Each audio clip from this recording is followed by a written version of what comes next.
Hoy nos acompañan Alejandro Martínez, presidente ejecutivo de Expoflores y empresario. Verónica Artola, economista exgerente del Banco Central del Ecuador. Y Jorge Guamán, prefecto de Cotopaxi, exdiputado de Pachacutic y dirigente indígena. Gracias por estar un nuevo domingo en Políticamente Correcto. Hoy queremos hablar de producción y recuperación económica. Son dos metas que lucen muy difíciles de cumplir por la gran fractura social, las ideologías, el radicalismo, la indolencia estatal y la polarización que vive el Ecuador, evidenciadas otra vez por cuenta del reciente paro nacional. ¿Cuán difícil es que el sector productivo se ponga nuevamente de pie? Claudia Robra nos hace un primer diagnóstico. De hecho, Carlos, podríamos retroceder 3 años y explicar los 5 golpes recibidos por el sector productivo. El primero fue el paro de octubre de 2019. En 11 días de manifestaciones, saqueos y violencia, el sector privado perdió $502 millones. El comercio, el turismo y la industria acusaron los principales golpes. A esto se suman 187 millones que perdió el sector hidrocarburífero. Las principales figuras de esa paralización recibieron amnistías desde la Asamblea. El segundo golpe lo ocasionó la pandemia de 2020 y fue demoledor. El sector privado perdió $12.800 millones, encabezados por el comercio, la industria y las manufacturas. El sector público perdió $3.591 millones. Para detener el colapso de la economía, el gobierno de Lenín Moreno planteó una ley humanitaria que reguló la relación entre empresas y empleados. El tercer golpe vino con la reforma tributaria en 2021. El presidente Guillermo Lasso prevé que hasta finales del 2023 haya una recaudación de $1.900 millones, para lo cual el sector empresarial más sólido debiera aportar con 936 millones en 2 años. Y como si esto fuera poco, está la guerra entre Ucrania y Rusia, país que es nuestro cuarto socio comercial con 1.000 millones en exportaciones. Las ventas de banano han caído hasta casi un 7% y se reporta el deterioro de las flores, atún y hasta el camarón, que sigue siendo fuerte. La guerra además ha encarecido en un 60% los fertilizantes importados, mientras que en el mundo se habla de recesión por inestabilidad del precio del petróleo. Y el quinto golpe al sector productivo es otra vez por la paralización de 18 días. Hay pérdidas productivas de $772 millones, de los cuales 308 corresponden al comercio. Solo el sector floricultor perdió $53 millones y el avícola ganadero 90 millones. Petróleo y minas perdieron unos 225 millones. El paro rebajará las perspectivas económicas del Ecuador de este año y nos demuestra otra vez que la intolerancia política nos va a pasar una millonaria factura. Carlos, inicias el debate. Gracias, Claudia, por esas cifras, por ese diagnóstico con el cual nos permite comenzar a conversar sobre algo que ha permanecido oculto prácticamente en estos 18 días de paros. Y empezamos con usted, Alejandro Martínez. Más allá de las pérdidas económicas de este nuevo paro, ¿qué significa para el sector productivo que en casi 3 años haya habido golpe tras golpe? Carlos, gracias por la invitación. Yo te diría que lo peor que podemos hacer es romper la confianza, y eso creo que es lo más duro. Normalmente el sector productivo, un emprendedor, un empresario tiene la habilidad, la capacidad de salir adelante. A veces no lo logra, pero parte de su ADN, ¿no es cierto? Es justamente buscar estas alternativas, encontrar estas oportunidades y tomarse el riesgo. Pero perder justamente el factor de confianza a nivel mundial, eso es gravísimo. ¿En qué sentido es perder confianza, Alejandro? ¿Confianza en el país? ¿Confianza en el tejido social que construye las relaciones económicas? ¿Confianza en el mundo? No, si vamos directamente a la parte que tiene que ver con producción, ¿sí? Tú la producción la quieres vender a alguien, ¿no es cierto? Y si es que ese alguien contaba con tu producción, contaba con tu esfuerzo, pero lastimosamente tú no pudiste cumplir con ese esfuerzo por una u otra razón, sea esta financiera, sea esta logística, sea el paro, ¿no es cierto? Cualquiera de estas cosas lo que hace es perder confianza, y lo que hace es que ese cliente quiera buscar una alternativa B, ¿no es cierto? Cualquier otra alternativa. Eso es tan rápido como tomarse este vaso de agua, es decir, es tan rápido perder la confianza que ganarla cuesta 3 a 4 veces más lo que uno pierde. Y eso es lo que ocurrió, por ejemplo, en estos 18 días, que no había otro factor que no fuera este político interno que impidió que con el esfuerzo que ustedes han hecho de ir a un mercado ya resentido por el tema de la guerra, ahora por factores internos no pudieron sacar sus productos. De por sí ahorita el tema es súper grave. Estamos en un momento del mundo en que la demanda está casi el 23% sobre la oferta a nivel mundial, ¿ya? En general en consumo. ¿Qué quiere decir esto? Que si tú no estás en la parte de arriba, tanto en la oferta como en la demanda, básicamente o no vas a poder comprar productos o no vas a poder vender productos, por lo menos en la clase de productos que tú quieres vender. Claro. Sino que vas a estar condicionado a lo que llamamos nosotros la segunda fase del comercio, es decir, lo que sobra, las oportunidades pequeñas, no las grandes. Perfecto, bien, gracias Alejandro. Prefecto Guamán, buenos días.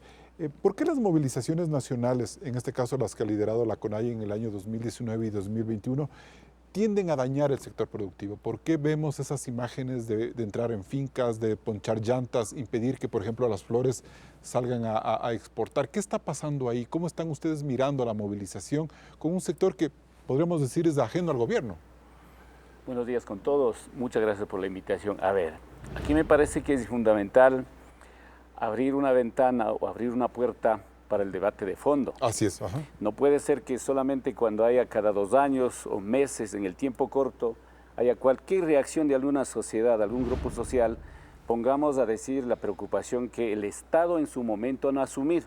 ¿Ya? En el diagnóstico que uno tiene, uno dice, bueno, esta nueva era, yo lo llamo de la democracia, 44 años casi con lo mismo. 32 años ha pasado por el primer levantamiento indígena de mes de junio de 1990. Y las demandas cuando tú recibes y ves Vistazo, ves el Comercio, ves otros periódicos donde sintetizan las demandas de los pueblos indígenas, casi son similares. Entonces, ¿qué quiere decir? El Estado, los presidentes que hemos tenido, 16 presidentes, Carlos, 16 presidentes, 44 años. Lo normal hubiéramos tenido 11 presidentes. Entonces, algo pasa en el Ecuador políticamente, no está correcto, no está correcto. Entonces, los temas de fondo, ninguno se han empeñado y ahí viene la reacción. Pero yo digo, ¿por qué la reacción llega a afectar el sector productivo? ¿En qué momento perdemos un poco, no sé si la cordura, el análisis, la claridad de decir, o sea, ¿qué sacamos con que el sector florícola no pueda exportar flores, por ejemplo? Porque no hemos acercado, no hemos podido convivir, aún hay una separación urbano-rural, público-privado, académico, función pública, hace segmentos que todavía no pueden articular dentro de una sociedad moderna. La sociedad ha evolucionado sin número de factores, hay nuevos actores, nuevos talentos humanos, nuevas corrientes, nuevos conceptos, pero eso no hemos podido articular. Entonces cada uno se hace el mundo. Yo necesito mejorar las condiciones de vida, el otro también, pero ¿quién puede ser el que regule, el que facilite, el que apoye todos esos elementos? El Estado como tal tiene que asumir, pues. Yo no digo dando absolutamente todo, pero sí creando herramientas, sí creando oportunidades, y eso siempre seguirá faltando. Antes de irme con Verónica, quizás no sea una reacción tal vez a eso, no hay esa confianza, dice Jorge Guamán. No sabía si podía reaccionar. Sí. Hasta ahora no creo que responde a la pregunta. ¿Qué justifica el interrumpir la producción, el destrozar las flores, el entrar a una finca de brócoli y sacar a la gente a palos? ¿Qué justifica detener el país? ¿Qué justifica detener 1.900 millones de dólares en 18 días? Subir la inflación 4.6% en un mes. ¿Qué justifica eso? Hasta ahora no responde la pregunta. No, Alejandro, no creo que nos estamos entendiendo. Si queremos hacer en términos cuantitativos, cualitativos, solamente sumemos la producción de la empresa privada, eso estamos analizando, pero no estás analizando el otro tema, cuánto pierde también la población. No estás analizando. La microeconomía no te analizas. No estás verificando cuánto esa población que camina desde las comunidades, del tiempo, la pérdida que hacen también. ¿Por qué? Porque no tiene dónde más, quién más me pueda responder. De repente no puede faltar, a lo mejor, ¿no es cierto?, algunos elementos en el sector urbano, pero la mayoría de elementos sigue faltando en los pueblos indígenas. Perfecto. Entonces, la reacción es fuerte. Obviamente, la iniciativa lo hacen las propias comunidades. Pero eso está asumiendo que las fincas de flores tienen que asumir el rol del Estado.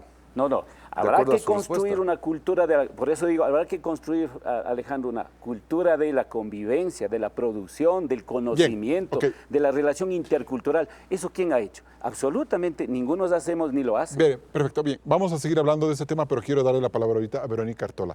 Frente a esta disyuntiva, ¿cómo recuperar esos daños, esos profundos daños económicos y sociales que produce este tipo de problemas de convivencia, como lo ha dicho Jorge Guamán? Yo creo que hay que analizar, como bien lo decía el señor prefecto, los temas de fondo, los temas estructurales, que hemos vivido, ¿no es cierto?, durante 50, 100 años, una desigualdad y una inequidad realmente en el Ecuador que necesitamos profundizar.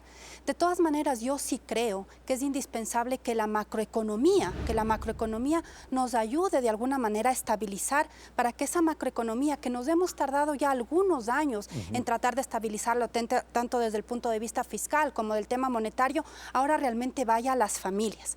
Es un dato interesantísimo, por ejemplo, en el Ecuador, que el 60% del Producto Interno Bruto lo mueven las familias, los movemos nosotros. Entonces, si hay alguna política pública que realmente permita que las familias podamos trabajar de mejor manera, en igualdad de oportunidades, el sector urbano, sector rural, las mujeres, que muchas veces somos discriminadas, creo que podríamos encontrar un punto más de equilibrio en este volviendo un poco sentido. a la inquietud que planteaba Alejandro hace un momento, el estallido social que generó octubre y que generó estas semanas, ¿justifica ensañarse, como él plantea, con el sector privado, con impedir que unas fincas hagan su trabajo, por ejemplo, por más radiografía que usted haga de unos problemas sociales? Yo creo que hay que separar en dos cosas. La protesta social es válida desde cualquier punto de vista, desde el sector indígena, de los mestizos, donde sea, pero en ningún momento se puede justificar la violencia, en ningún momento se puede justificar que se hayan paralizado, ¿no es cierto?, fincas.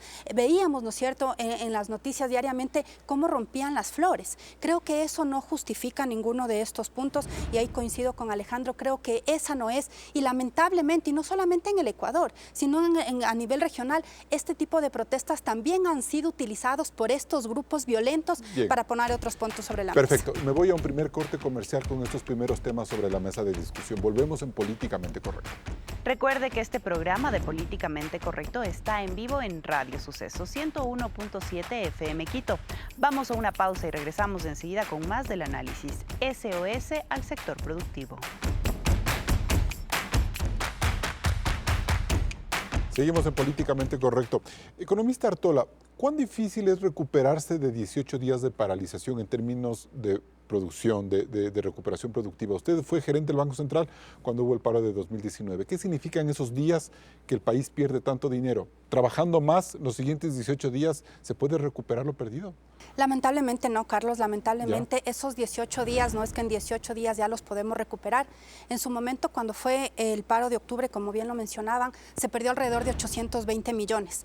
Desde ese trimestre, desde el cuarto trimestre, bueno, realmente tercer trimestre del 2019, tuvimos 6 trimestres consecutivos de crecimiento negativo para volver a tener uno positivo. Bueno, porque llegó la pandemia. Porque llegó pandemia, bueno, pero justamente. Si quitamos la pandemia, por ejemplo. Pero por lo menos nos va a tomar 1 o 2 trimestres adicionales de estos 18 días. Y yo creo que además hay una cosa importante. ¿Pero por qué, economista? ¿Por qué 18 días de paralización toman 6 meses más de recuperación? ¿Por qué esa distorsión en los tiempos? Justamente, porque hay algunos factores internos en la economía. No solamente depende, ¿no es cierto?, de la producción nacional. Yo creo que un factor importante que lo mencionaba Alejandro, ¿qué pasa con el mercado internacional? ¿Qué pasa con las expectativas? ¿Qué pasa con la confianza? Hay una cosa bastante extraña que está pasando en el Ecuador. El día de ayer cerró, ¿no es cierto?, el riesgo país en 1.200 puntos. Eso significa que todavía nos están viendo al Ecuador como un país irriesgoso. La inversión extranjera directa no va a venir tan fácilmente. Si nos queremos endeudar, o el gobierno se quiere endeudar en este momento, va a tener unas tasas de interés más altas. Entonces no es tan fácil decir, bueno, a 18 días me siento, me pongo a trabajar y recupero. Hay todos estos factores que complican la recuperación. Ese tema de la recuperación a nivel internacional debe estar en las mesas de diálogo, es decir, ya independientemente de quién tuvo la culpa, gobiernos, sectores indígenas, ¿tienen que reflexionar sobre eso, economista? Yo creo que usted topa un tema muy importante, las mesas de diálogo. Yo creo que en las mesas de diálogo incluso tienen que existir otros actores también sentados en la mesa. ¿A qué me refiero? El sector productivo, el sector financiero, tanto bancos como cooperativas, la sociedad civil. Yo creo que si solamente está gobierno y los indígenas, no se van a poder solucionar estos problemas estructurales que estamos conversando. Gracias, economista. Alejandro Martínez, ustedes han planteado, he visto que el sector florícola ha sido el más insistente en poner juicios y pedir respuestas judiciales a lo que ocurrió en estos días de paro. ¿Es necesario hacer ese trabajo? Carlos, yo creo que es súper necesario. A ver, creo que hay que dividir dos cosas. Uno son las acciones violentas que no se pueden repetir. O sea, lo que le decía al prefecto, no puede justificarse el hecho de tener una razón de protesta el hacer daño a un tercero. La Constitución te prohíbe hacer eso. ¿Sí? La Constitución te dice que tú estás garantizado por el Estado la libre circulación, ¿no es cierto?, de todo el país. Entonces, aquí hay varios actores que han incumplido básicamente con la Constitución ecuatoriana, ¿sí? Uno es el grupo que hace el paro, ¿no es cierto? Otro es el Estado, porque el Estado tampoco cumplió su rol, ¿no es cierto? Pero independientemente de eso, yo sí quiero llegar al fondo del tema. Y mencionaron cuál es el fondo del tema. Y yo creo que el error del fondo del tema es creer que este país es una monarquía, ¿sí? Que todo depende del presidente. Si uno hace un análisis real de las cosas, el problema de fondo es el Congreso y la Asamblea Nacional. Que las leyes que se han ido haciendo en los últimos 30, 40 años de democracia, lo que hacen básicamente es achicar las oportunidades, reducir las oportunidades. Porque todo lo que tiene que ver con laboral es cada vez más complicado contratar. Todo lo que tiene que ver con inversión cada vez es más difícil invertir. Y todo lo que tiene que ver con crecer cada vez es más complicado. Entonces, realmente, si nos damos cuenta, en el fondo, y yo concuerdo en que el sector indígena, todo el sector ecuatoriano demanda oportunidades. O sea, los 10 puntos que están en la lista, no coincido con todos ellos, pero digamos que en principios hay cosas que sí hacen sentido. Pero no es un tema que depende de la presidencia, depende de leyes, depende de una legislación que no escucha pero también depende y no debate. de un tejido social, que los sectores vulnerables, sociales, más pobres entiendan la labor que hace un empresario para generar riqueza y que debería haber más bien una empatía y no la típica disputa, ¿no es cierto? Entonces, como eres empresario, te bloqueo para que no saques tus flores y así hacer sentido en mi protesta. Yo creo que hay que aprovechar la oportunidad, y esta es la segunda oportunidad que se tiene, espero que no lleguemos a la tercera, de hacer el trabajo que la Asamblea Nacional no ha hecho durante 40 años, que es hacer un acuerdo, ¿sí? 1972 creo que es España, el acuerdo de la Moncloa hace eso, justamente, hace un acuerdo entre empresarios, trabajadores, Estado, ¿sí? De decir, ok, ¿cómo generamos oportunidades para los ecuatorianos? Perfecto. Bien. Punto. Señor Prefecto, entonces ahí ya hay un tema adicional. Hay incluso la necesidad de que se judicialice a quienes lideraron este paro, a quienes ejercieron este tipo de acciones que han dañado al sector productivo. Y hay unas cifras que nos plantea Verónica Artola que son muy preocupantes. ¿Qué respuesta tiene que dar el sector indígena a esa reconstrucción? Preocupante, de hecho, como ecuatorianos. No puedes aplaudir cuando las iniciativas locales, comunitarias, todos privadas, públicas también, o sea, se perdió. No puedes aplaudir. Si alguien dice, yo estoy de acuerdo, esa es la forma, están equivocados. Eso queremos trabajar, eso queremos evitar, Carlos. Seguramente vamos a coincidir desde la academia, la empresa privada, la cuestión pública, la comunitaria. Sentemos en una mesa, mínimos acuerdos deberíamos lograr, mínimos acuerdos, por ejemplo. Para mí, por ejemplo, uno de los temas que podemos agregar a lo que dice Alejandro es el tema de la educación. Una población que accede a la educación, maneja los conceptos nuevos sobre lo privado, lo público, lo comunitario, vamos a entender, Carlos, vamos a entender, vamos a aprender a respetarnos mutuamente. No podemos generar conflictividad en los territorios donde hay apoyos mutuos que podemos conseguir. Entonces, la educación no está tomada como una inversión, si toman como gasto. Japón, usted recordará, por ejemplo, después de la Segunda Guerra Mundial, cómo invirtieron para salir con el conocimiento. Supóngase que este gobierno decide hacer eso. Y no pasa solamente este gobierno. Pasarán muchos. Obviamente, pero tenemos que sentar a conversar y hacer un plan para el futuro. Pero en el siguiente paro nacional, por cuestiones que se den, otra vez llegar a esas medidas. No hay, por ejemplo, el compromiso en estas mesas de diálogo de decir, nosotros como CONADI nos comprometemos a no volver a afectar al sector productivo como se han afectado en estos dos paros, por ejemplo. Ese debate deberían hacer en las mesas técnicas que están instalando. Uno de los temas deberían debatir eso. Y estoy de acuerdo con la economista. Y debe ahí estar todos los que componemos la productividad, lo público, lo privado, lo comunitario. Debemos estar ahí y debatir la profundidad. A ver, mejoremos esto, demos la mano. ¿Cómo podemos esto ir luchando? Nosotros tampoco estamos diciendo, ¿sabe qué? En este gobierno tiene que culminar absolutamente todo. Si estamos hablando 40 años y en eso... O tal vez decirle que culmine el gobierno, al menos. Habrá que hacer políticas públicas del Estado. Cualquier gobierno que venga, señor, aplique esa política pública. El respeto, la interculturalidad, el logro que todos queremos hacer un país distinto. Perfecto. Bien, con estas reflexiones vamos a un siguiente corte comercial y vamos a hablar un poco más de economía doméstica y de cómo esto ha afectado luego de 18 días del paro. La inflación se disparó en junio. El desabastecimiento y la especulación hicieron que los precios suban y las personas tengan menos capacidad adquisitiva. Vamos a una pausa y regresamos con el análisis. Carlos, para seguir con el análisis, es necesario hablar de la inflación, poder adquisitivo y la paralización del sector productivo. Cifras que empeoraron por el paro de junio. Veamos. Los 18 días del paro nacional pasan factura al sector productivo y a las familias ecuatorianas. La inflación anual a junio llegó al 4,23%, la cifra más alta desde el 2015 según datos del INEC. Los alimentos incrementaron de precio por la escasez y especulación.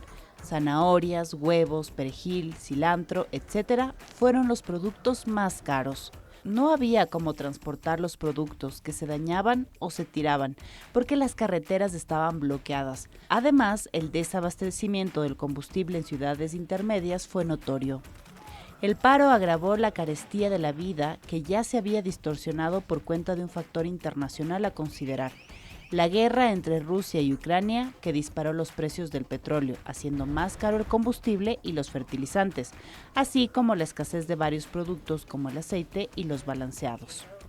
Por eso, la canasta básica familiar a junio subió en $15.89, un 2,16% más, que hoy le da un valor total de $751.04. Se trata de una cifra alta, tomando en cuenta que el ingreso mensual en un hogar promedio es de $793.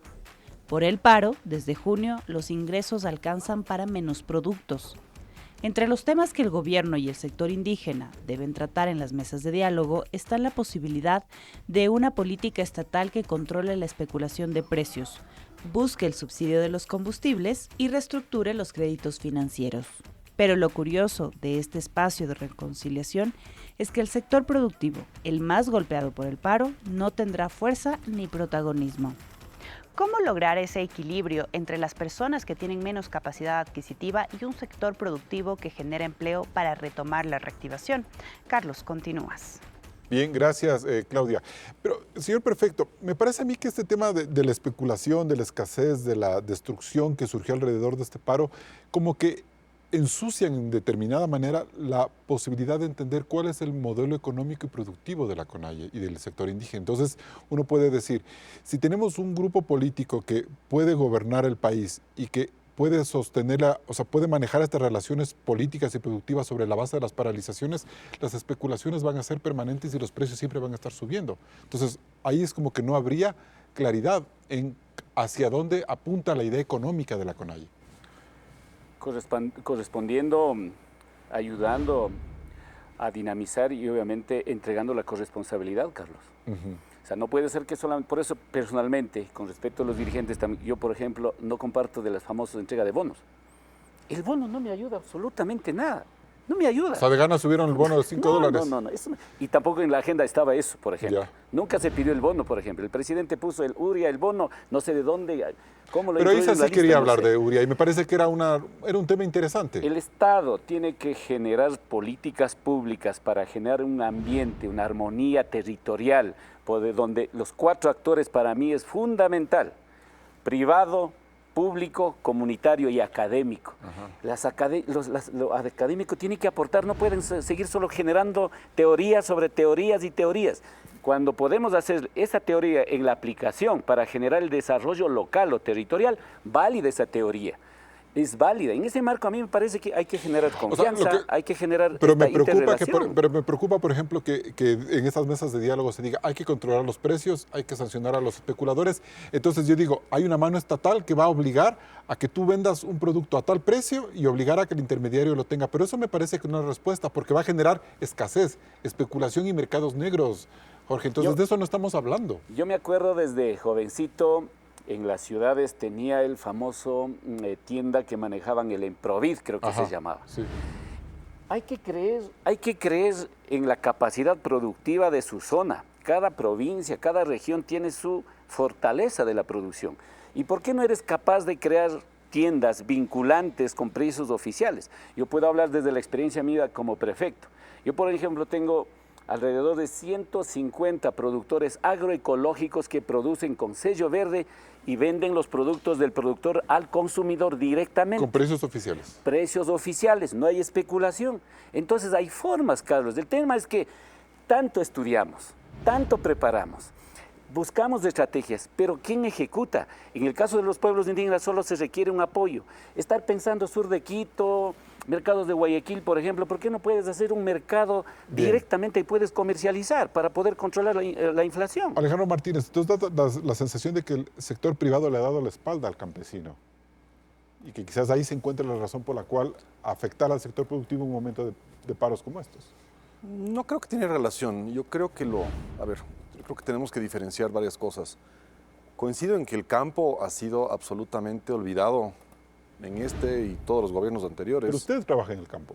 Sí, pues te digo, absolutamente olvidado. Es decir, y no tiene que ver con carreteras, no tiene que ver con ese tipo de cosas, tiene que ver con, créditos agrícolas. El Ecuador no tiene y nunca ha tenido créditos agrícolas reales. Estamos hablando de créditos, sí, al 2, 3%, pero a 30 años, a 25 ni para los campesinos años. ni para los empresarios. Ni para nadie.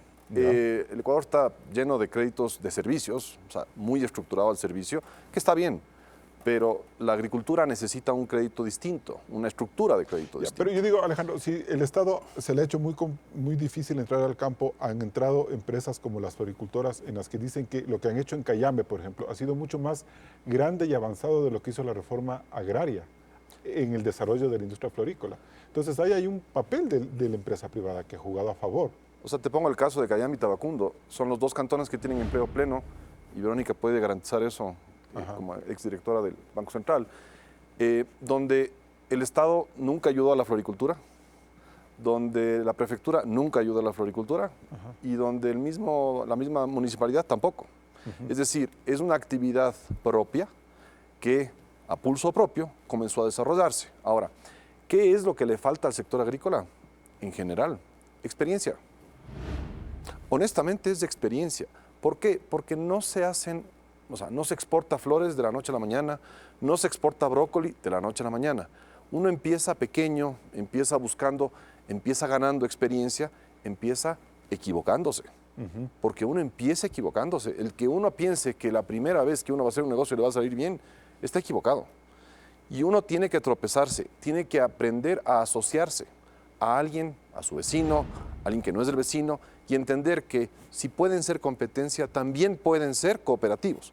A veces no necesariamente en la venta, pero a veces en la inversión, a veces en el manejo del riego, a veces en muchas cosas. Pero la floricultura no tiene precio, fijación de precios, porque no tiene.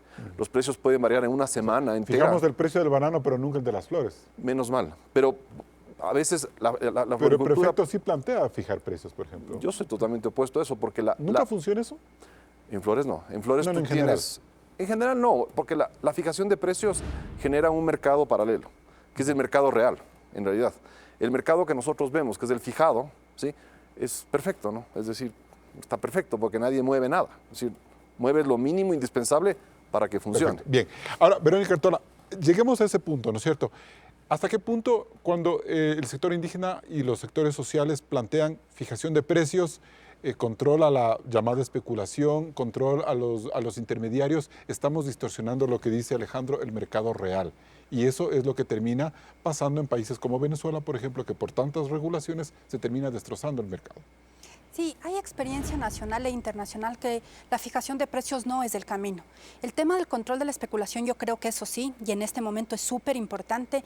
Hemos visto que por más que ya finalizó el paro, los precios todavía no han bajado y creo que es una de las mayores preocupaciones de la ciudadanía en este momento, el incremento de los precios. Yo creo que es hay que partir de un problema más de fondo, realmente generar una productividad estructural en este país, para que no tengamos ese problema de que estén cambiando a cada rato los precios. El tema de asociatividad rural creo que es súper importante.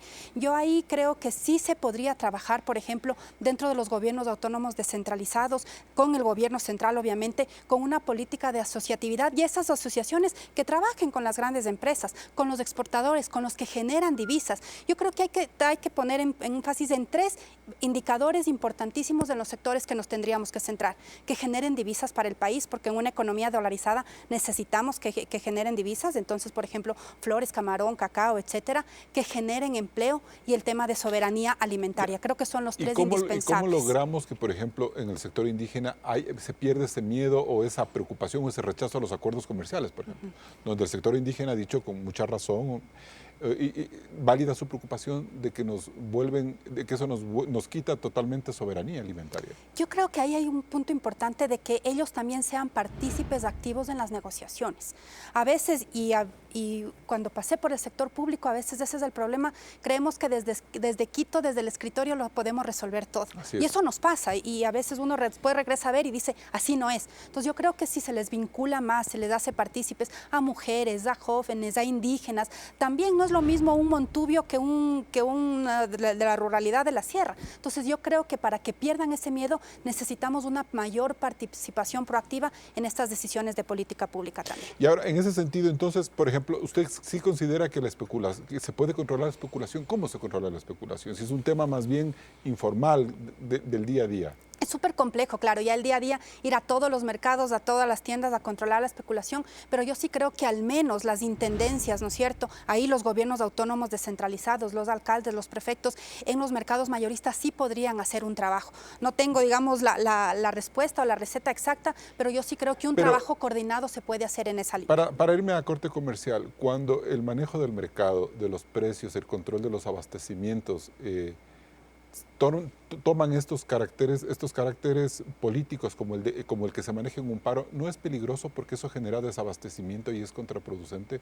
Cuando pedimos que el Estado sea el que te fije precios, el que te controle el abastecimiento de las líneas de distribución. Claro, por eso yo decía al inicio que hay que diferenciar, ¿no es cierto?, el tema estructural de estos reclamos sociales, que está bien, pero si queremos que el Estado esté controlando todo, no vamos a arreglar nada. Y volvemos otra vez a los problemas que hemos tenido estos 50 años. Necesitamos que el tejido productivo social de las grandes empresas, medianas y tal, puedan trabajar adecuadamente para que esta especulación ya no se vuelva a dar. Bien, volvemos luego de un corte comercial. Seguimos en Políticamente Correcto. Este programa está en vivo en ecoavisa.com. Puede visitar nuestro micrositio y escribirnos a través de nuestras cuentas oficiales. Hacemos un nuevo corte y volvemos enseguida. Seguimos en Políticamente Correcto. Economista Artola, ¿cuán grave es el aumento de la inflación en este último mes como ya una proyección hacia adelante? A ver, hay que mirar los datos un poco históricos de este último año. Hemos tenido la inflación más alta de los últimos 10 años. Específicamente estos 18 días han generado que la inflación anual esté casi al 5%, y eso lamentablemente sí va a afectar también a las previsiones que se tenía para cierre de este año. Ya el Banco Mundial y organismos internacionales hablan de que en el mundo, no solamente en el Ecuador, se podría vivir un periodo de estanflación. ¿Qué significa eso? Bajos niveles de crecimiento económico como el nuestro. El Banco Central no ha actualizado la cifra de crecimiento económico para este año, estaríamos alrededor del 2,8%. Esto es por debajo del promedio de la región, pero sí tendríamos una inflación elevada que podría superar el 5%, lo que no habíamos visto hace décadas en el Ecuador. Entonces eso lamentablemente se ve reflejado en la economía familiar, que es lo que conversábamos, que es lo que las familias realmente están sintiendo. Y si a eso sumamos que lamentablemente no hay empleo, que solamente 3 de cada 10 ecuatorianos tienen un empleo formal, ¿cómo pueden acceder a la canasta básica? Entonces creo que esos son los problemas de raíz que tenemos que ir trabajando. ¿Le faltó al gobierno, por ejemplo, hacer pedagogía de la grave crisis internacional que vivimos o que soportamos por cuenta de la guerra, del vaivén del precio del petróleo, y que por eso cosas como el precio del aceite, los insumos suben, y es lo que genera también estrechez y molestia en la ciudadanía? Sí, Carlos, yo creo que en general, y no solamente de este gobierno, sino tal vez de los últimos años, poder hacer entender de una manera mucho más digerible a la ciudadanía el tema económico es súper complejo.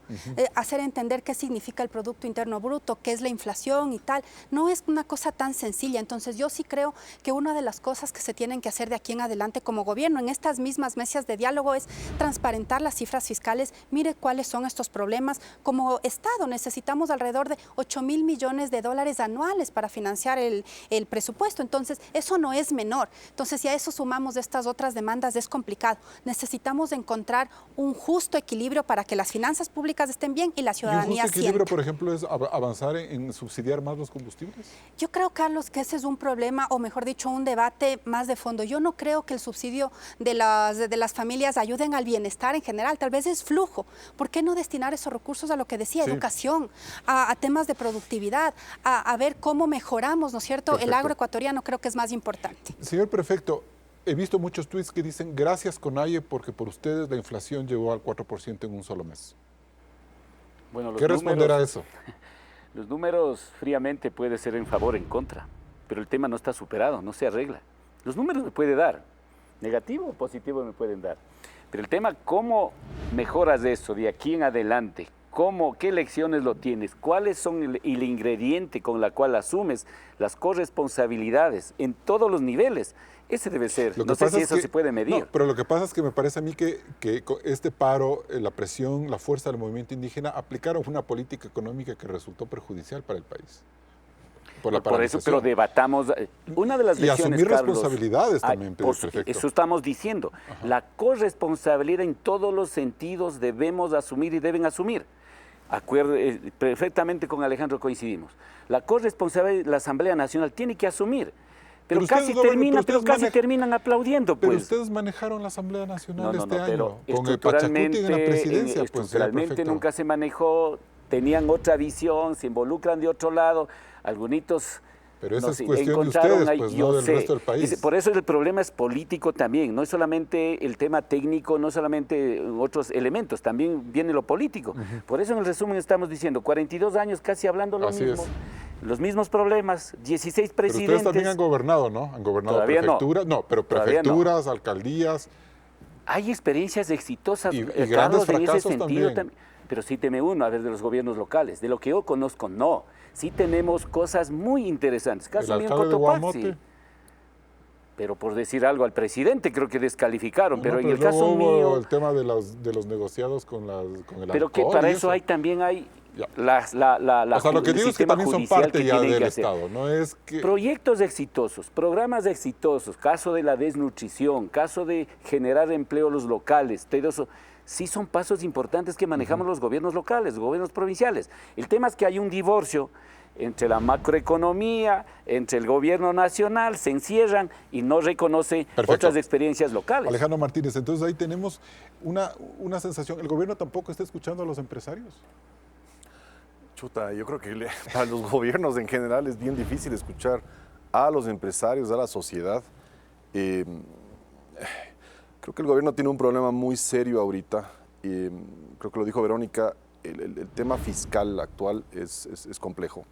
Y creo que eso ha llevado, no solamente de este gobierno, sino del pasado también, casi que todo su esfuerzo a tratar de componer, a tratar de sostener el gasto fiscal, ¿sí? Lastimosamente, esa carga fiscal que acarreamos desde la época del presidente Correa, nos está pasando factura, ¿no? No solamente al gobierno, sino a nosotros. O sea, ¿sí coinciden que un tercer golpe fue los impuestos de noviembre para las empresas? Absolutamente, absolutamente. El gobierno creo que se equivocó en eso, definitivamente sí creo que se equivocó. ¿Por qué? Porque era un momento en el mundo en que hay muchísima demanda, con menos oferta, tenías que dar liquidez, tenías que generar mucha más liquidez al consumidor, a la empresa. ¿Para qué? Para, uno, aprovechar la ola, porque no estamos aprovechando la ola como Ecuador, lastimosamente. Dos, si es que querías dar empleo, tenías que esos dólares dejarlos en el sector productivo para justamente generar más riesgo, es decir, riesgo de inversión, riesgo de empleo, etcétera, etcétera. Porque si decimos, por ejemplo, el sector productivo perdió o tenía que dar un contingente de 400 y pico de millones de dólares por esta reforma anual tributaria, y eso se suma a las pérdidas del paro, entonces es demoledor, ¿no es cierto?, para el sector productivo. Es demoledor. Y entendamos una cosa, las empresas no quiebran por rendimiento. Las empresas quiebran por falta de liquidez. Entonces, si tú aprietas la liquidez de las empresas, aprietas la liquidez del consumidor, ¿sí? Lo que estás haciendo es achicando la oportunidad. Ahora, hemos visto que, por ejemplo, hay sectores sociales que tienen la capacidad de presionar políticamente y lograr beneficios o lograr que haya unos cambios en políticas. Como hemos visto en estos 18 días paros, se reduce un poco el precio de los combustibles, hay una apertura, creo que son de $600 millones para ayudar a mejorar los niveles sociales. Es un momento en que también el sector productivo le plantea al gobierno, no sé, unos alivios tributarios, por ejemplo, después de lo que hemos visto, guerra en Ucrania, el paro y la desaceleración mundial de la economía. Yo pusiera dos líneas, la línea de la esperanza y la línea de la realidad. La línea de la esperanza es ir a pedir descuentos fiscales, ir a pedir una serie de cosas que sí, probablemente nos den un alivio temporal. Es probable, porque es probable que sí nos den ese alivio temporal. Necesario, totalmente. Pero honestamente, si es que yo cogería ahorita el corazón, yo dijera, preferiría yo sentarme en la mesa de diálogo. En la de esta de la CONAIE. Sí, y que la lección número uno, no para la CONAIE, para el Ecuador entero, sea, por Dios, la próxima vez que quieran hacer una manifestación, no detengan el país, porque el resultado, la consecuencia es peor que la razón por la cual uno está haciendo la manifestación, ¿sí? Segunda lección, por Dios, voten bien, porque sus asambleístas no están haciendo leyes, no están ejecutando el labor para la cual fueron electos. ¿Usted cree que el presidente Lasso le dio la oportunidad, o permitió que el sector indígena gobernara en la Asamblea Nacional en este primer año, ¿no es cierto? Yo creo que hay unos pasivos. Más allá, perdón, Carlos, yo no soy de las personas que me gusta distinguir si es que eres indígena, negro, blanco, no soy así. Yo soy bastante Pero más políticamente recto. a Pachacutic se le dio la oportunidad de comandar la asamblea y que el desfogue, o sea, esta presión en las calles se tradujera en políticas institucionales comandando la asamblea. Obviamente lo hizo y creo que el mensaje fue muy bueno.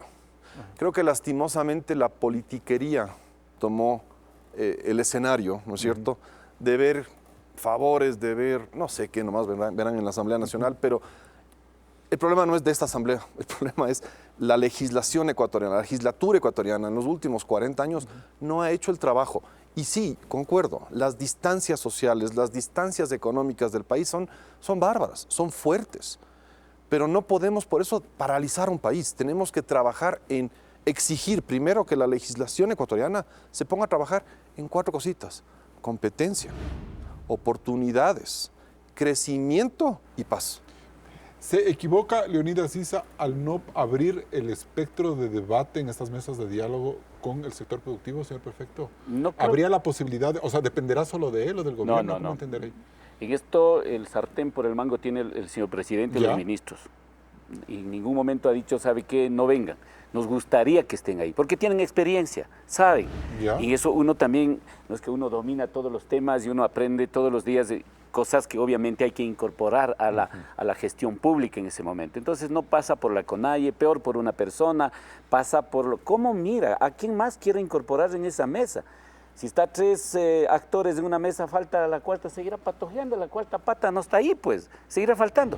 Inclusive al sector académico me gustaría que entren al debate. Ahí están, pues, repletos los académicos. Pero no todo, como universidades. Detrás del gobierno y detrás de ISA hay miles. No creo que todos están asumiendo el rol que deberían asumir en generar políticas públicas. Teorías pueden seguir haciendo. Hay buena gente que obviamente hace un análisis real, concreto, pero a mí me parece que obviamente la lección que de aquí, entre todos, para que no vuelva a suceder eso, es asumir las corresponsabilidades. ¿Cómo generamos políticas públicas? Lo poco que puedas tener, lo poco que puedas generar, pero ábrete un poco más, hagas consensos, hagas acuerdos. Y según el pedido de Alejandro, ¿cómo se hace una paralización sin bloquear las carreteras? O sea, ahí también tendrían que cambiar la forma de manifestarse ustedes. A mí me hicieron un siguiente trabajo, paro, me refiero. No lo sé, a mí me hicieron un trabajo muy fuerte con los colegas de Alejandro de Cotopaxi. Tocó buscar la famosa la hora de negociación para que puedan salir los productos. Logramos, es duro esto, no es así nada más. Usted dice que usted permitió el corredor humanitario logramos, pues, Carlos, obviamente logramos. Junto a los prefectos de Tungurahua, Cotopaxi, reunimos, sentamos a conversar horas y horas. Entonces, en ese sentido, fue el rol que de alguna manera nos ¿Vivimos en una guerra, aportamos. Alejandro? ¿Vivimos en una guerra ahí? Bueno, sé no si puede la estar palabra utilizado es- la palabra exacta, ¿no? Pero Yo hablo- llegar. Tal vez no hablo de guerra, hablo de feudalismo, ¿no? Si uno analiza el feudalismo es los dueños de territorios con sus propios ejércitos, sus propias leyes, sus propias iniciativas. Y yo creo que no vivimos ni en feudalismo, ni en monarquía, sino en democracia. Apliquemos la democracia, por favor. La democracia es diálogo, la democracia es no violencia, es justamente las diferencias que uno tiene. Tener una asamblea, y por eso insisto que la Asamblea Nacional no funciona, porque es el lugar de la democracia para discutir esas diferencias. Y para evitar que luego surjan declaraciones o nuevos proyectos como los de los federalismos, que de eso también tenemos que hablar en otro momento. Vamos a un corte comercial.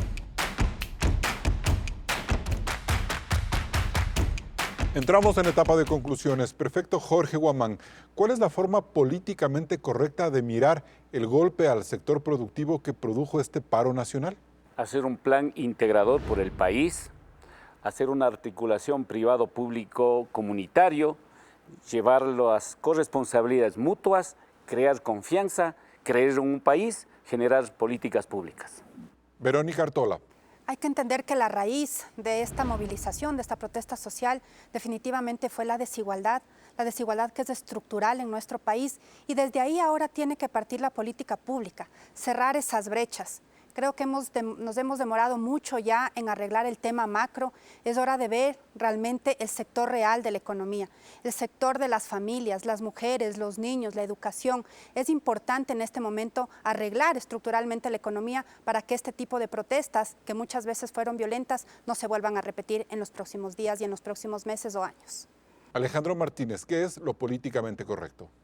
Dialogar en paz, entender que cada uno de nosotros como ecuatorianos tenemos una responsabilidad con nuestro vecino y es buscar esa oportunidad, reclamar el hecho de no aplicar adecuadamente la democracia, porque eso es nuestro derecho, ¿sí? Pero también exigir al Estado y exigir a nuestro vecino el respetar la Constitución y las leyes. Y bien, al Ecuador tiene que dolerle esa terrible inclinación a autodestruirse como país por la imposibilidad de llegar a acuerdos y de escuchar las angustias de los sectores más necesitados. Parte de esa peligrosa involución como sociedad tiene que ver con el dogmatismo con el que estamos entendiendo los problemas y desafíos que nos aquejan. Y es aquí donde se vuelve incomprensible y censurable que nuevamente el sector productivo pague los platos rotos por unas jornadas de movilización en donde la agenda entre el gobierno y los indígenas obedece a criterios políticos y de reivindicación social. Por lo tanto, es necesario, ante este nuevo golpe propinado a empresas, fincas, haciendas, fábricas que superan los 700 millones de dólares, que tanto la Presidencia de la República como la dirigencia de la CONAIE den en las mesas de diálogo una explicación al país y asuman las debidas responsabilidades. Y sobre todo, formulen compromisos para que estos hechos no se vuelvan a repetir. Solo así podremos pensar en la reconstrucción del sector productivo. Hasta el próximo programa. Así cerramos este programa de Políticamente Correcto. Tenemos una nueva cita el próximo domingo. Siga con la señal de Coavisa.